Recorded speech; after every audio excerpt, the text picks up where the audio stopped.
everyone, my name is Nancy Kreis and I am the marketing manager with Magnitech.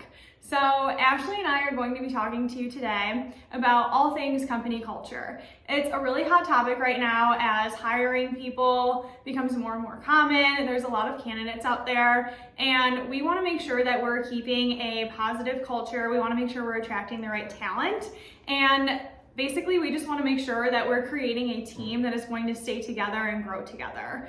So that's what we're just going to have an open and honest conversation about today. It's going to be interview style. So I will be asking Ashlee some questions. And Ashlee, go ahead and introduce yourself. I'm Ashlee Dakan. I'm the Director of Talent and Culture here at Magnitech. So as Nancy just spoke on, that's a really big part of kind of working at Magnitech, is being part of our culture, which I think that we all feel really, really proud of. It's something that we work towards, every single day. We communicate a lot about our culture within our team and within our interview and recruiting processes. So, as Nancy stated during this sort of interview today, I think we'll be able to touch on some of the best practices we do here at Magnitech and maybe give some other employers out there who might be looking for talent or looking for ways to sort of up their culture game within their work environments, some tips on maybe how to do that or maybe new ways to think of things. Yeah, absolutely. I love that. So to kick us off, where did your passion for creating a positive workplace culture stem from? So prior to my time at Magnitech, I actually was in a retail leadership role for many, many years. And that was really where my career got started as a young teenager. And in those situations, I was in some very negative workplace cultures, but then on the flip side, some very positive workplace culture. And one thing that I took from those experiences was that whatever the tone of the culture was, that stemmed right from the top. It started with the leadership. Mm-hmm. And that culture would truly sort of control the entire environment of the workplace. So when I kind of went out on my own and started gaining leadership roles, within that industry, something I really strived towards was to sort of create these positive cultures, like to emulate some of the ones that I had, teams I'd worked on where the teamwork was so there and the culture was amazing. And so one thing I learned in, my many years of sort of working in the retail sector was that when my team's culture was at its positive highest level, the workload was easier to maintain. People's attitudes at work were better. People were happy to be at work. People were willing to help their teammates. People were working together in these really, really amazing ways. And that also sort of was very much felt within our building even. So it started at the top with our leadership, it went down to, our teammates, and then our clients got to feel the benefits of that. So that was something that I really just stood behind, my entire time in my retail career. And when I made a career change, in the middle of 2021, one thing that really resonated with me about Magnitech was its commitment to culture. And that was something that I felt in my very first conversation with Tim, who is our CEO. He is very committed to keeping our culture at the highest level. And I knew that that was something that I had to be a part of. And that, we've been able to really work together collaboratively to build and enhance our culture in the last 8 months since I've been here. Yeah, absolutely. And I can speak to that too, Ashlee. I think that Magnitech really stems that culture outward. So whether you're on LinkedIn, Facebook, Instagram, you really have the opportunity to see our culture shine. And I think that means a lot from a company perspective. And that's really what attracted me to Magnitech as well. So I had a similar experience.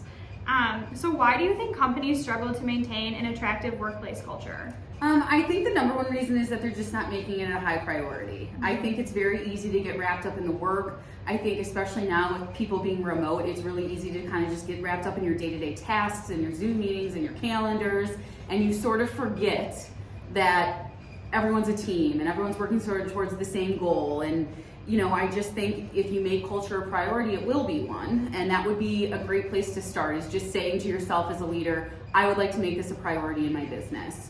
I also think there's a lack of communication that sort of leads to bad culture, and that could be that maybe the communication from the top is not trickling down well. It could just be the communication among your teams or different departments isn't going good. Yeah. So communication is really, really important. A big part of starting a positive culture movement as well as maintaining it.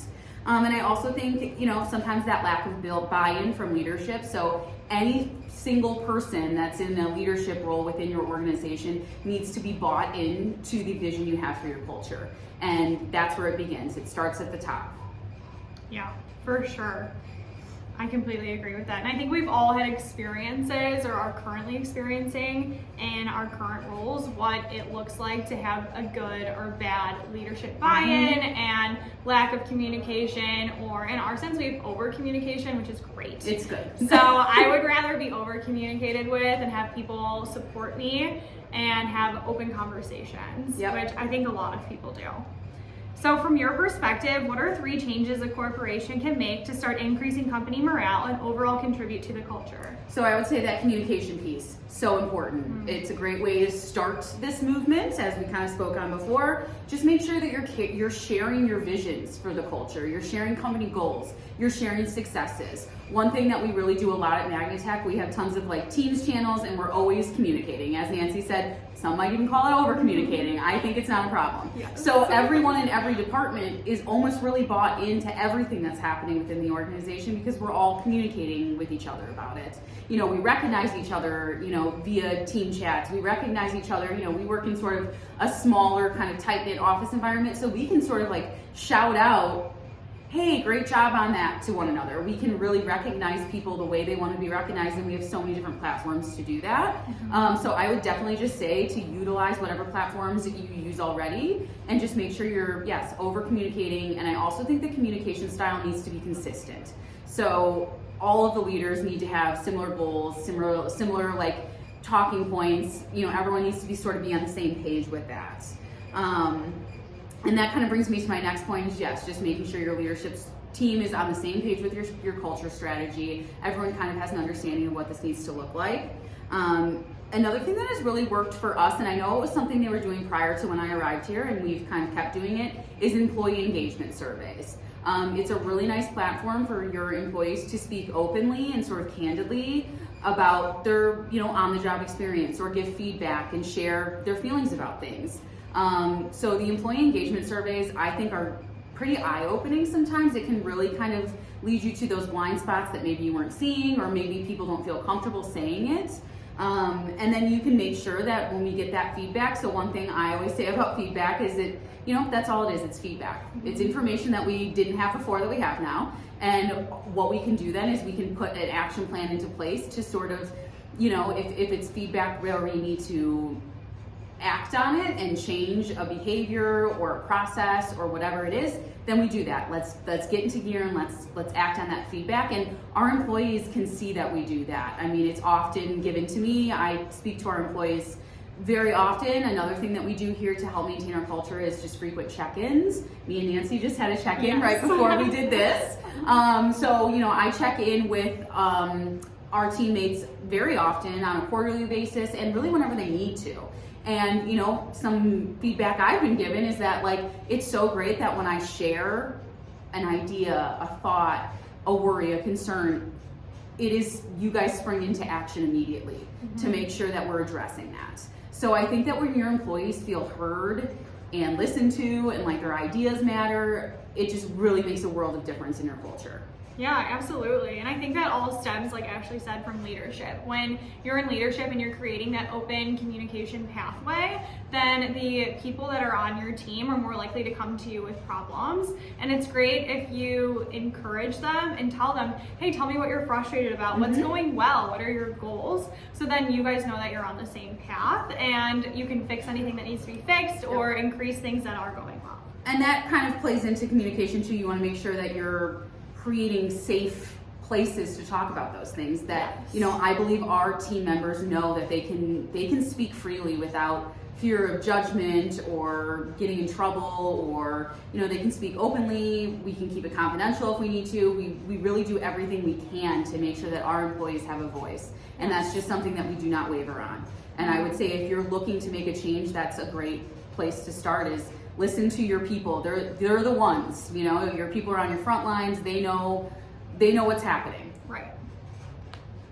So how can a company attract the right people to continue increasing and adding to the environment of the workplace? So I know, like for Magnitech, for example, we have a very strong vetting process for our candidates, and that's something that, you know, our CEO has created. He's stuck by, he's trained me on it. You know, we train other people involved in the hiring process on it, and we have a standard for what we are looking for, and we stick to that standard and we use our vetting process. So one thing that we do that works for us, but there's tons of different you know, options out there. There's tons of resources out there right now for hiring and finding great talent.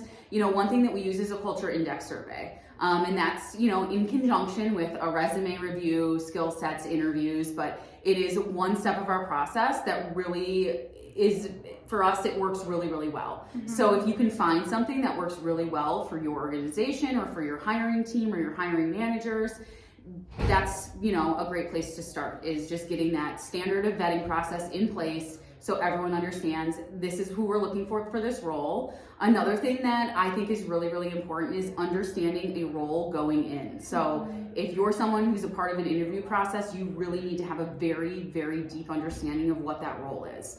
What are we looking for? What are the skill sets that we're looking for? What kind of, you know, work environment is it? What kind of workload is it? So we can really make those decisions about who's going to be the best candidate. So a big thing for us, and I know our CEO can speak to this a lot, is he has a passion for putting the right people within the right roles.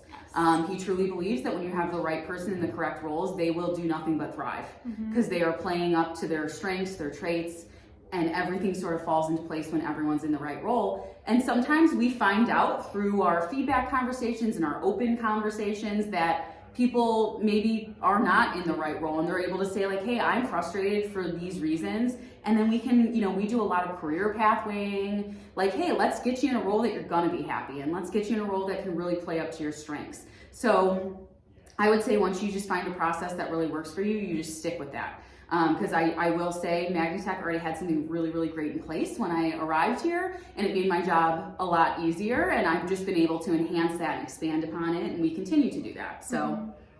Yeah, and I think that comes with a lot of self-discovery too. When you're doing something like the culture index, or even really understanding a role, and then having people care enough to ask you, what do you actually want? Do you want this role? Do you just want to be part of our company? Like, what are you looking for to get out of this? I think Magnitech is really great at helping you understand what you're good at, what you need to work on, and what role will best align.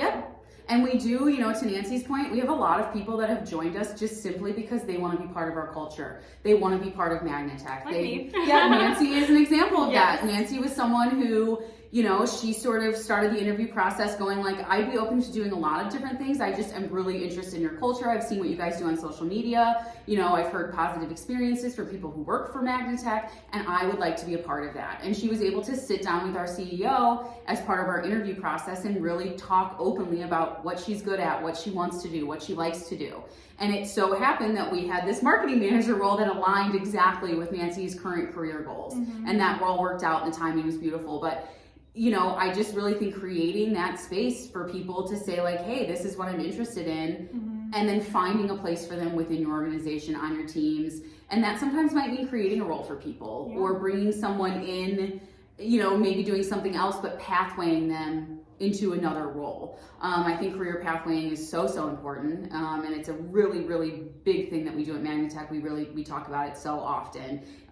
You know, once someone has a goal, whether it's long-term, short-term, or long-term, we go ahead and put some action steps into place. What are some actionable things we can do right now to get you closer to this goal? Absolutely. So last but not least, are there any resources or tips you have for maintaining company culture? Yeah, so I think we've hit on a lot of really great points already today, but you know, I think a big one is just never stop talking about company culture. Never stop talking about it with your leadership, never stop talking about it with your team. Really keep it a top priority by talking about it, by keeping it part of the conversation, by including it in your daily check-ins, your weekly check-ins, your one-on-ones with managers. Make sure that one thing that we do as a best practice at Magnitech, we have a very strong set of core values. We call them our pillars. And every decision we make, we kind of do a self check-in, like, does this decision align with our pillars? Does this align with who we are? And I believe if you always stay true to who you are, your mission statement, your values, you will just naturally kind of have a great culture and be able to maintain that because you're truly doing what's best for the people on your team and for your business. I just printed one out for Nancy. A lot of us actually have our pillars just posted on our desks or in our offices, just so we can always go throughout the day. If we're making a decision, I can look up at those and go does this reflect who we are? Does this align with who Magnitech is? Another thing, that goes into my second point, which was to live your company's values, missions. Another really great thing about Magnitech is we are so passionate about giving back to our community. And that is one of our pillars, is to serve your community. So we really encourage people on our team to get out there and get involved in things that they're passionate about. We support them in those things. We do our best to work with as many organizations as we can. We really get out there and live our truth through the community. And I think that that's one of the really great things about our culture, that people who are kind of outside of our culture, maybe it's a candidate who doesn't know much about us, but they see that we are always doing charity work and we're volunteering and we're out there, that can be a special connection you can make with someone. So I know that that's something that we're kind of known for, and that's definitely a part of our culture and something that we spend a lot of time thinking about and talking about. And then I think, we sort of spoke on this with the employee engagement survey. So just giving your employees whatever platform you can to speak openly, freely, to share their thoughts and feelings. I really can't say enough times how important it is for teammate members to feel heard, for employees to feel heard. Everyone wants to feel like they're a big contributor to your business. Everyone wants to feel like they're making an impact each day, and kind of giving something to the team that means something, that sort of hits our overall goal. So that's another really big thing. And however you want to do that, like I said, there are so many amazing resources out there for finding ways to sort of up your culture. It's a really, really big topic right now, especially in the world of recruiting and human resources. Hiring is definitely a challenge right now, I think, for everyone across all industries. So really just using whatever resources you can and, try it. If it doesn't work, then you try something else. But you really should have an open mind, and just understanding that it's a priority is really the first step. Yes, absolutely. Well, thank you guys for joining us today. Thank you, Ashlee, for sharing your expertise. It was my pleasure. I really love talking about company culture. It is one of my true passions, and I think that comes through in the work that I do here. Absolutely. And it feels really good to make that impact on Magnitech. Yes. So don't forget to subscribe to our channel. We're going to be posting videos every Thursday on different hot topics in the tech industry or in the hiring industry, whatever that may be.